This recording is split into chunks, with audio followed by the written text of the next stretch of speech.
In the dead silence of a frozen federal outpost, a wounded Navy SEAL lay bleeding into the snow, and the only thing keeping him alive was a German shepherd who refused to let go. He was and #39, he was reporting. Then the cleanup crew started moving through the trees, and the woman who opened that door had to choose between the system that buried her and the man who was dying on her porch. 2 SEALs were still trapped inside. Black Site Nolan. And the people who wanted them gone were already on their way.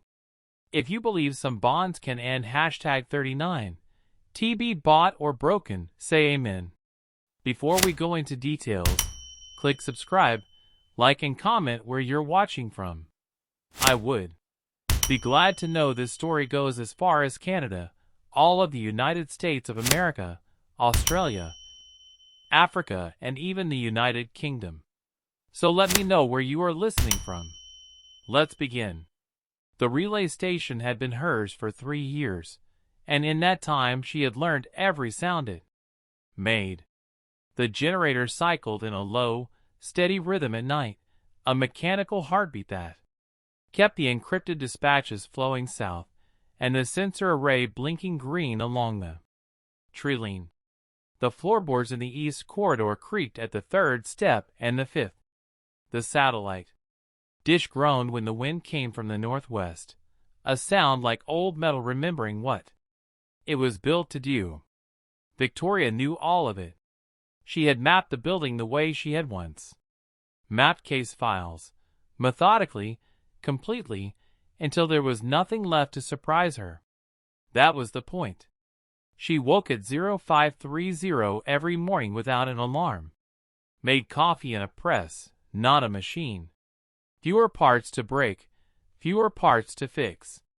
Drank it standing at the kitchen counter, looking out the window at the tree line while the light changed. Then the diagnostics. Then the dispatches.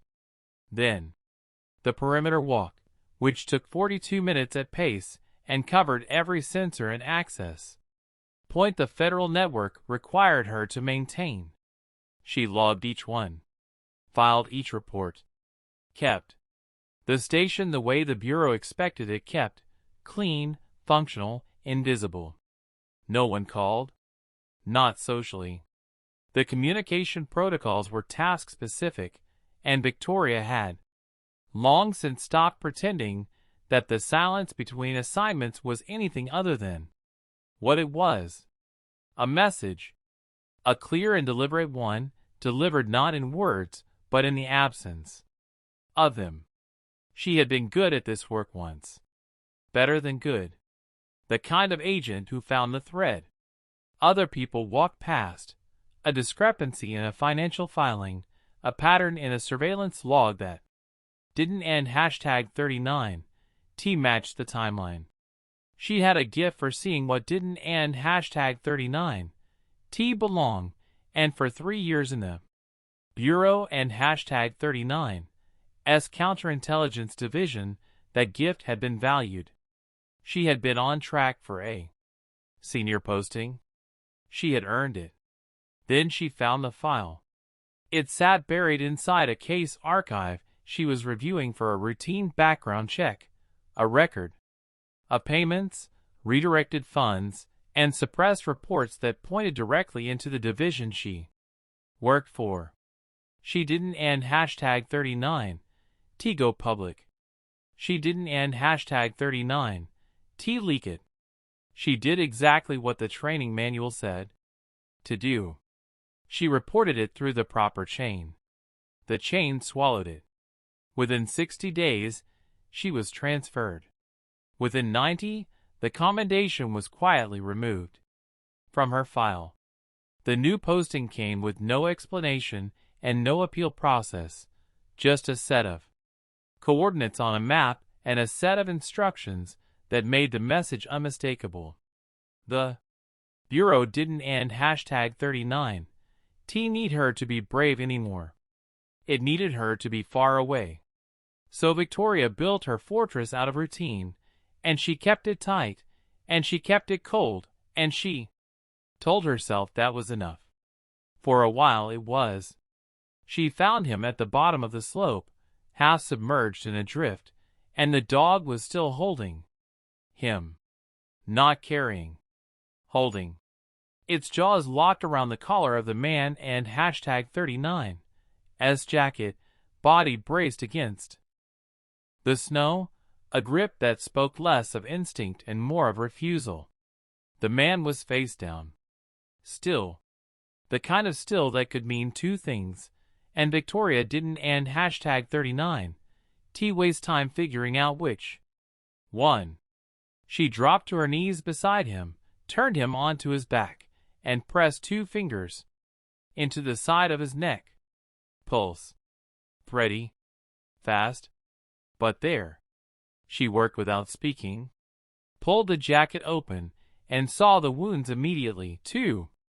Entry points along the left side, the fabric around them dark and stiff with frozen blood. Not bullet wounds.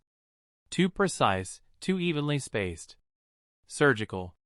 She packed them with gauze from the kit she kept in the station and #39's first aid locker, wrapped him tight, and dragged him up the slope with her hands under his arms, and her boots slipping in the crust. Raven moved with her the entire way.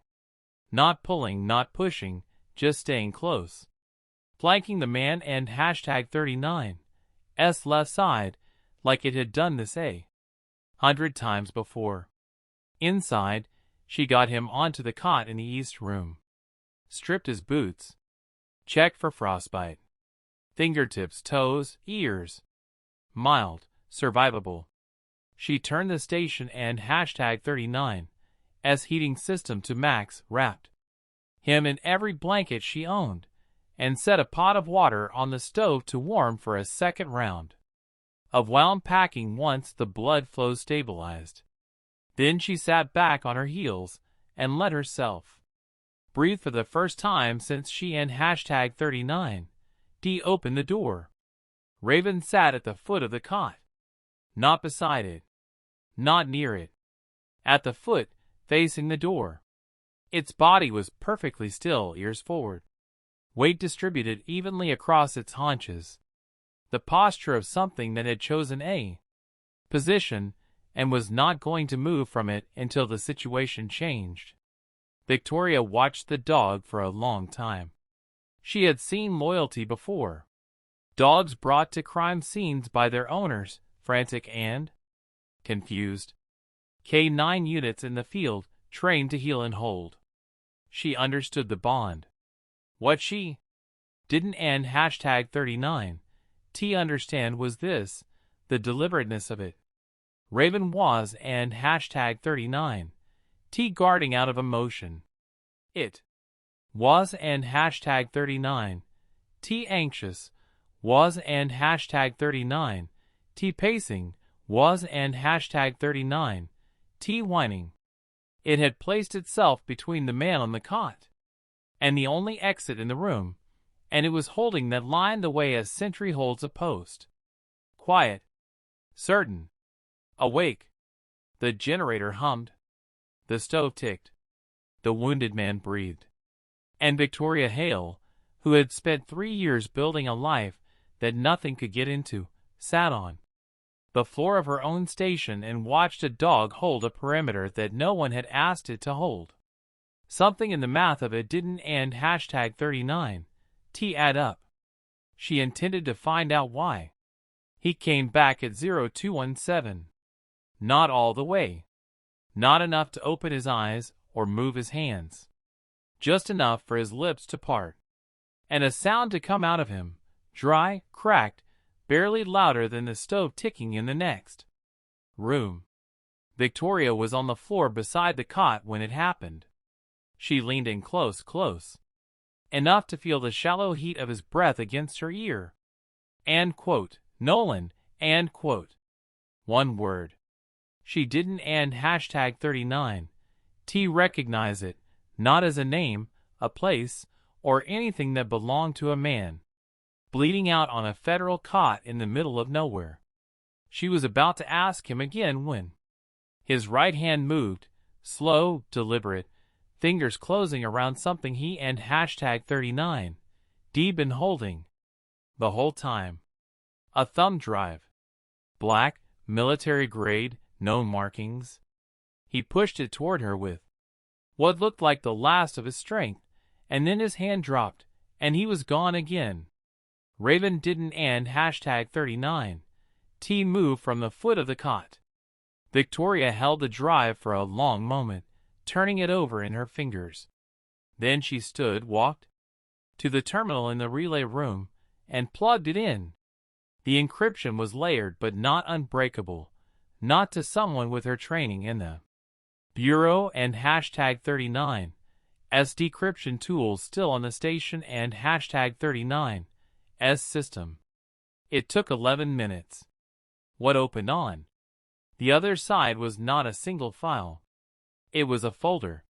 Dozens of documents, organized by date, each labeled with a location code she didn't and hashtag 39 T recognize, and a subject number she didn't and hashtag 39 T want to understand. She opened the schematics first. A facility layout, underground, multi-level, buried beneath what the headers identified as a decommissioned military installation. The corridors were labeled with designations she recognized from black budget briefings she and hashtag 39 D seen years ago, back when she was still trusted with that kind of material. Then the chemical logs, compound names, dosage records, side effect summaries written in the flat language of someone who had stopped seeing the subjects as people a long time ago. Then the photographs. 2 men, Navy uniforms, strapped to examination tables in a room carved out of concrete. Their faces were visible. Their eyes were open. And whatever had been done to them had already started. Victoria pushed back from the terminal, sat in the dark. Then she picked up the secure line and called the one number she still trusted inside the bureau, an analyst named Garrett, someone who had gone quiet when she was transferred but never stopped returning her pings. Garrett answered on the second ring.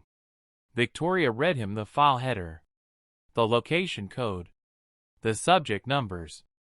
The line held silence for longer than it should have. Then Garrett spoke. His voice was flat in a way she had never heard before. And quote, destroy the drive, Victoria, and forget you saw it, and quote. The line went dead. Raven and hashtag 39 S ears twitched once toward the terminal, toward the screen still glowing in the dark. Victoria didn't and hashtag 39 T touched the drive. The sensor tripped at 0412. Not the porch sensor. The one along the northern tree line. The one Victoria checked every morning and had never seen trip in 3 years of solitary duty. She was still at the terminal when it flared on the screen, a single red pulse that held for 2 seconds and then went dark. She didn't and hashtag 39 T move. Didn't and hashtag 39 T reach for the relay phone or the station and hashtag 39 S emergency protocol. She sat very still and watched the screen and waited for it to do something again. It didn't and hashtag 39 T. Raven did. The dog had been lying on the floor beside the cot, one eye open, one ear tracking the ambient sounds of the station the way Victoria tracked the sensor grid. But at 0414, something changed. Both ears came forward, locked. The dog and hashtag 39 S body went rigid, not the coiled tension of a guard on alert, but something deeper, something older. A vibration that started in the chest and moved through the jaw, low and continuous, too quiet to hear at first and then impossible to miss. Victoria had heard dogs growl before. This was and hashtag 39 TA growl. It was a frequency, a warning, transmitted through bone. She had never heard Raven make that sound. Victoria stood, moved to the window on the north wall, and looked out without turning on the light. The tree was black against a darker sky, the sensor array a faint green thread along its base. She couldn't and hashtag 39 T see anything. Didn't and hashtag 39 T expect to. Whoever tripped that sensor knew how to move in the dark, and they knew exactly where the sensor was, which meant they knew exactly where it was and hashtag 39. She ran the math in her head. 2 miles from the outpost to the nearest access road. 15 minutes on foot at speed if you knew the terrain. The sensor had tripped once and gone silent. Not a malfunction. A single pass. Someone who had already mapped the coverage and was moving around it. Then she thought about Garrett and hashtag 39's voice on the phone. The flat, rehearsed quality of it. The speed with which he and hashtag 39 D given the order to destroy the drive, as if the instruction had already been written, and he was simply reading it aloud. Someone had been waiting for this call. Victoria turned back to the east room. Caleb Stone lay on the cot, still unconscious, still breathing in the shallow, monitored rhythm of a body fighting to stay functional. Raven was on its feet now, positioned between the cot and the door, that low vibration still humming in its chest. The dog and hashtag 39's amber eyes were fixed on the north wall, on the direction of the sound it had heard before Victoria and hashtag 39's sensors had. She looked at the thumb drive, still plugged into the terminal, at the photograph still open on the screen, at the dog holding its ground in the dark. Then she pulled the drive free, pocketed it, and began moving. The clock had started. She just hadn't and hashtag 39 T known it until now. The backup shelter was 3 miles south, buried in forest the federal network had marked as fallback and forgotten. She and hashtag 39 D stocked it, blankets, water, first aid, a shortwave radio kept charged. No sensors. No grid. She moved Caleb in the dark, loaded him onto a tarp rigged into a sled, strapped him down, and dragged him through the trees with Raven pacing at her side. The dog never strayed. Never hesitated. It moved like someone who in hashtag 39 D done this before, steady, deliberate, checking the rear without being told. By 05:30 Caleb was inside and stable. Pulse holding. Temperature climbing. She repacked the wounds, wrapped him in blankets, and set the shortwave to a frequency she had and hashtag 39 T used in 2 years. Emil Carr answered on the third pulse. She gave no name, no location, just gave the coordinates and added 3 words, and quote, combat, trauma, off-grid, and quote. The line clicked dead. He arrived 40 minutes later in a Jeep that looked like it survived a war. No headlights. No engine noise until he was at the tree line. Emil stepped out carrying a field kit older than most medics in service and heavier than regulation allowed. He was maybe 50, lean, graying stubble, sharp green eyes that didn't and hashtag 39 T blink as often as they should. He looked at Victoria, at Raven, at Caleb. Then he set the kit down and went to work, without asking questions. Victoria watched him check wounds, swap packing, set in 4 with the speed of doing it under fire. He didn't and hashtag 39 T speak until he was done. Then he straightened, wiped his hands, and looked at her directly. And quote, he and hashtag 39's stable. For now. Who did this? And quote. Victoria pulled the thumb drive from her pocket and held it up. Emil took it, plugged it into a ruggedized tablet. The screen lit his face in pale blue as he scrolled through the files, schematics, logs, photographs. He didn't end hashtag 39, T flinch. Didn't end hashtag 39, T pause. Just kept reading like he and hashtag 39. D seen versions of this before. When he was done, he handed the drive back. And quote, Blackside Nolan, and quote, he said. Not a question. Victoria nodded. And quote, I thought they shut that place down 3 years ago, and quote. And quote, they didn't end hashtag 39, T, and quote. Emil looked at Caleb again. At the wounds. At the way Raven had positioned itself at the foot of the cot, still holding perimeter. Then he looked back at Victoria. And quote, you called the bureau? And quote. And quote, I did, and quote. And quote, and they told you to bury it, and quote. And quote, they did, and quote. Emil nodded once. Slow. When something suspected finally gets confirmed. He pulled out surgical gloves, rolled them on.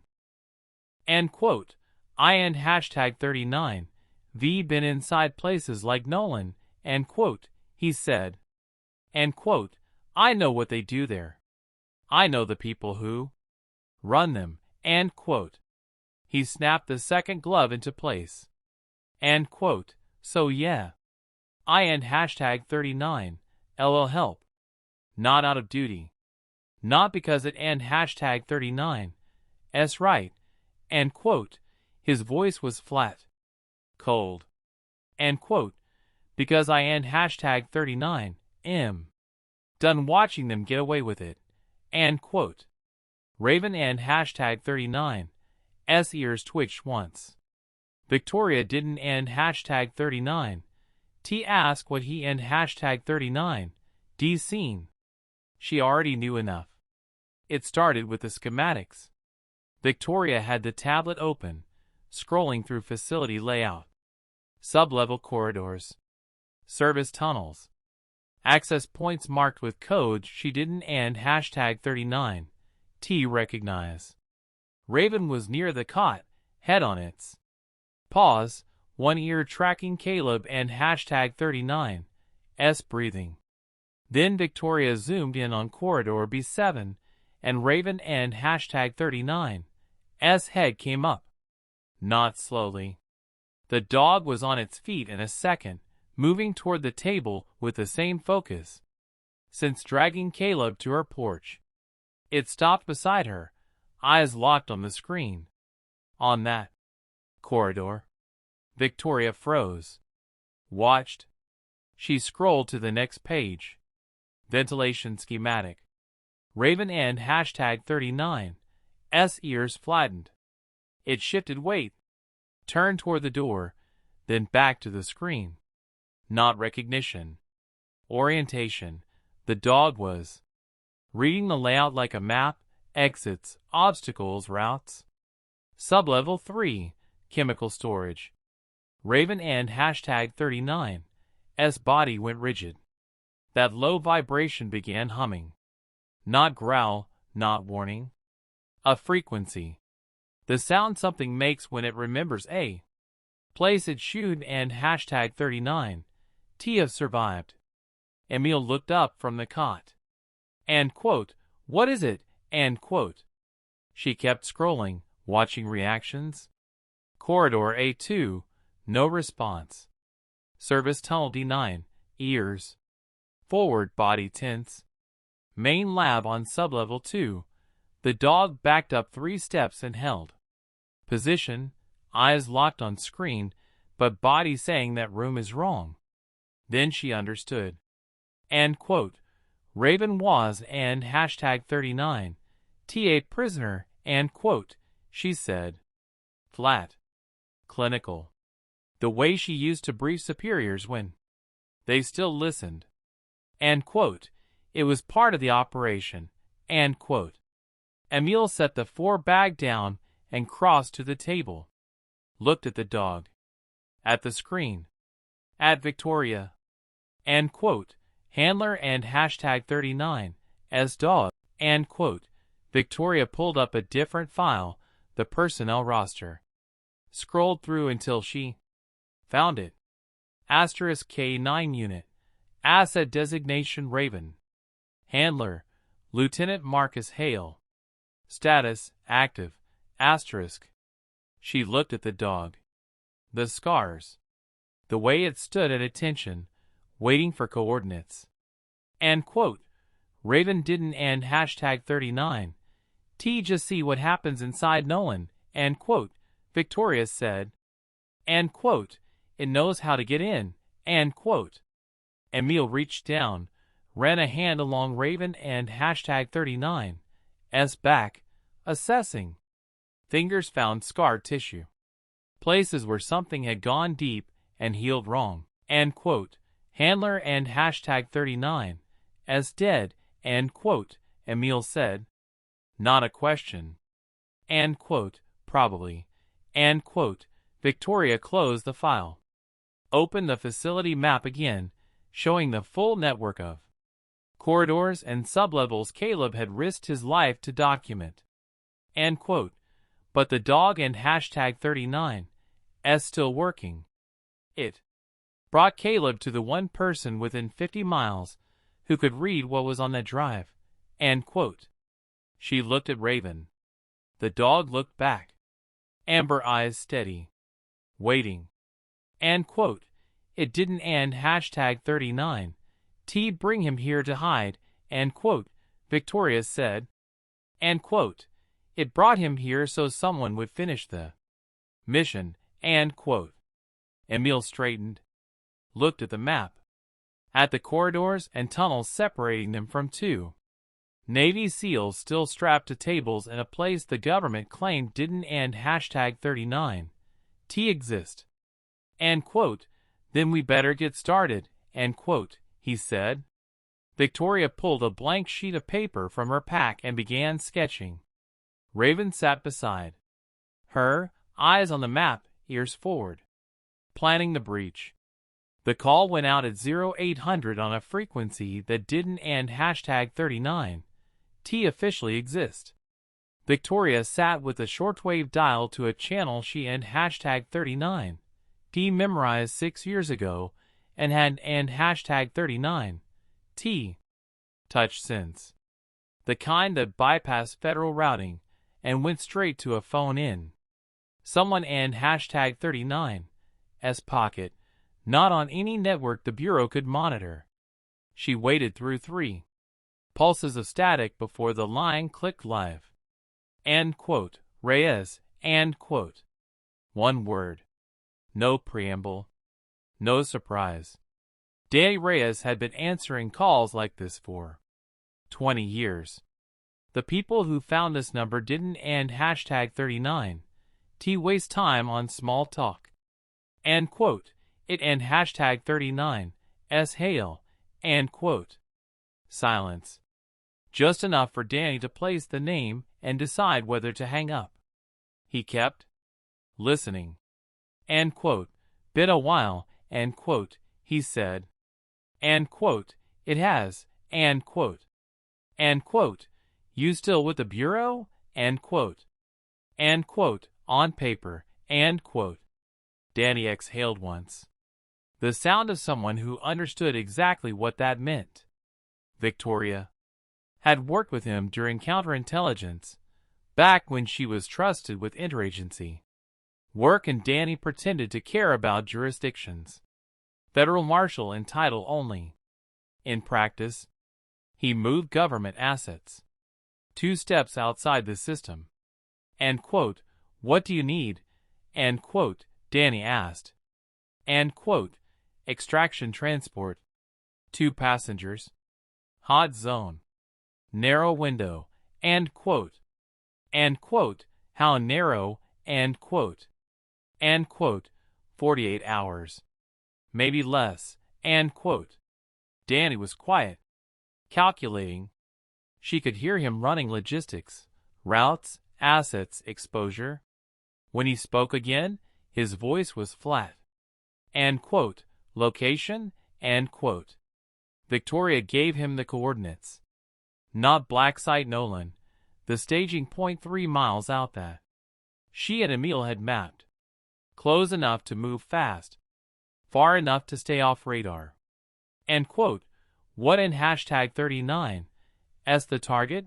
And quote, Danny asked.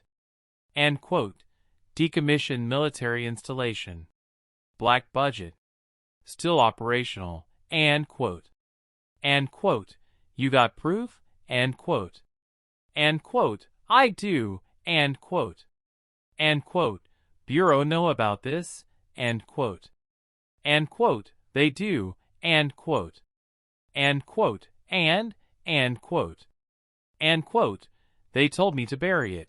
And quote. Danny didn't end hashtag 39. T respond immediately.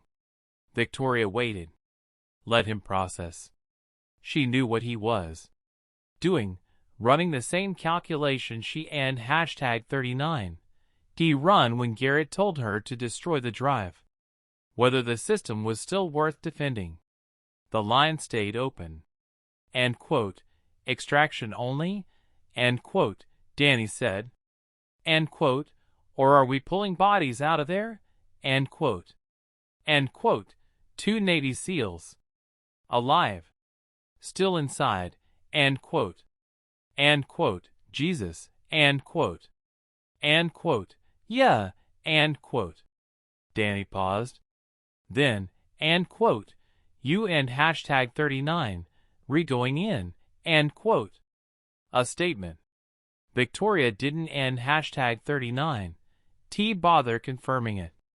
And quote, I end hashtag 39. LL have transport at your staging coordinates by 2200 tomorrow, and quote, Danny said. And quote, unmarked. Low. Profile. 4-hour window before anyone notices the asset moved. After that, you and hashtag 39, re-on your own, and quote. And quote, understood, and quote. And quote, Victoria, and quote. She waited. And quote, if this goes wrong, I was never on this call. You understand that? And quote. And quote, I do, and quote. And quote, good, and quote. He paused. Then, and quote, for what it and hashtag 39. S worth, I and hashtag 39. Am glad you and hashtag 39. Re still the same pain in the ass you were 6 years ago, and quote. The line went dead. Victoria set the radio down. Looked at Emil, who in hashtag 39, D been listening. He nodded once. No words necessary. They both knew what the window meant. For hours to breach, locate the seals, extract, and get clear before Vane and hashtag 39. S team realized what happened and moved to scrub everything. Raven sat at the foot of Caleb and hashtag 39. S caught. Ears forward. Watching. The plan was set. It had no margin for error.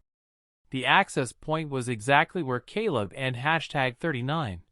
S schematics said it would be. Service tunnel behind a decommissioned utility shed. Victoria moved through darkness, one hand on wall, one on Raven and hashtag 39. S harness. The dog didn't end hashtag 39. T hesitate. Memory, count, precise steps. Sublevel 1, maintenance, empty, lights on, no personnel. Vane had pulled everyone deeper. 2,347 hours. 13 minutes in. 3 hours 47 left. She moved deeper. Sublevel 2, colder, clinical, white tile, observation windows. Raven and hashtag 39. S ears pinned flat passing. The main lab. The dog went rigid for half a step, then pushed forward. Still working. The holding cells were on sublevel 3. Corridor D7. Exactly where the file said. 2 men. Navy uniforms. Strapped to tables. Sedated breathing. She checked pulses, confirmed identities. Placed the first recording device. Beneath the console, audio only. But audio was enough. Not yet. Not until she had what she came for. The control room was one level down. Service stairs Raven led her to, off the schematics. The door at the bottom was unlocked. She pushed it open and stepped inside. Commander Alistair Vane sat at the main terminal, watching the feeds. He didn't end #39, T-turn. Eyes on screens, empty corridors, sealed labs, sedated seals. Calm. Controlled. And quote, Agent Hale, and quote, he said. His voice was flat. Professional. And quote, I was wondering when you and #39, D arrive, and quote. Victoria didn't end #39, T respond. She moved to the secondary terminal and placed the second recording device beneath the console. Vane watched her do it. Didn't end #39, T tried to stop her. And quote, you think that matters? And quote, he said. And quote, I do, and quote. And quote, the Bureau already told you to bury this. Garrett made that clear, and quote. And quote, he did, and quote. And quote, then why are you here, and quote. She met his eyes. Cold. Gray. And quote, because Caleb Stone didn't end #39, T escape, and quote, she said. And quote, he was released, and quote. Vane and #39, S expression didn't end #39, T change. But his hands did. And quote, you trained Raven to navigate this facility. You embedded the GPS tracker. You knew the dog would bring him to the nearest federal asset who could read the drive. You needed someone outside your network to surface this, and quote. Vane was quiet. Processing. And quote, you and #39, not running an operation, and quote, Victoria said. And quote, you and #39, running a trial. And you needed a witness the Bureau couldn't end #39, T Berry, and quote. For the first time since she and #39, D entered the room, Vane looked at her directly. And quote, if that were true, and quote, he said, and quote, why would I let you walk out of here, and quote. And quote, because you already lost, and quote, Victoria said. And quote, the recordings are live uploading to a federal channel. You can end #39, T touch. Danny Reyes is waiting with extraction. And in 2 hours, this facility will be swarming with investigators who don and #39, T answer to you, and quote. Vane leaned back, stared at the screens, at the 2 seals, at the empty corridors he and #39, D kept hidden for 3 years. Then he smiled. Cold. Tired. And quote, you should end #39, V stayed at your outpost, Agent Hale, and quote. Victoria didn't end #39, T answer. She turned. Raven was already at the door, ears forward, waiting. The extraction took 11 minutes. The recording surfaced at 0600 through a federal oversight channel reporting directly to the Inspector General. By 0800, the first investigative team was en route to Black Site Nolan. Not cleanup. The real kind. Congressional oversight, subpoena power, journalists filing FOIA requests. The kind. Vane and #39, S network couldn't and #39, T suppress. By noon, Commander Alistair Vane was in federal custody. The 2 Navy SEALs were extracted to a civilian trauma center. Sedation reversed. Vitals stabilized. They and #39. D been inside Nolan for 6 weeks. Medical reports documented chemical exposure, psychological conditioning, injuries consistent with restraint. Both expected to recover. Caleb Stone woke up 3 days later in a private room with monitors beeping and an IV in his left arm. The first thing he did was and #39. T opened his eyes. It was reach out.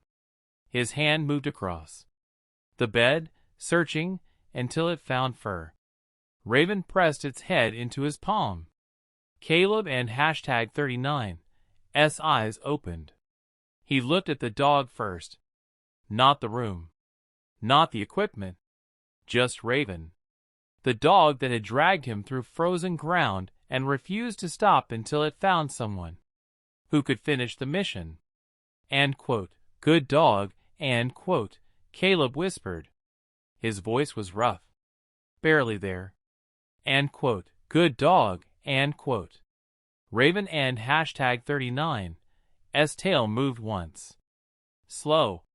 Then the dog settled its head on the bed and went still. Not sleeping.